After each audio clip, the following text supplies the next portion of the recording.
بتتفتح ما ينفعش تتقفل تاني، وفي أصوات لما ترد عليها بتفتح لنفسك طريق من غير رجعة. الباب اتفتح، بس اللي هرب مش هما اللي كانوا مستنيينه.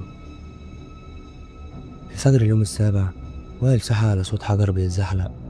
خرج يجري ناحية السرداب، لقى الباب مفتوح شوية وفي ريحة تراب قديم وريحة تانية مش قادر يحددها، زي دخان محروق ممزوج بعطر.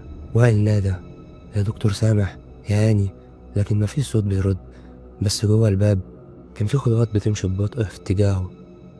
وائل مقدرش يقاوم، قرب ومد ايده ولمس طرف الحجارة، وفي اللحظة دي النور انطفى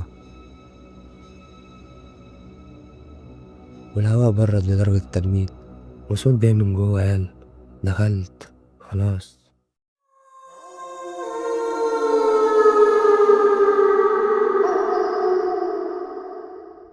وائل فقد وعيه ثواني أو يمكن ساعات. لما فتح عينه ما كانش في السرداب، كان في مكان تاني، ممر طويل وجدرانه حجرية بس منقوشة برسومات غريبة، ناس بدون عيون أفواههم مفتوحة وكأنهم بيصرخوا. وفي آخر الممر كان في شيء واقف، مش إنسان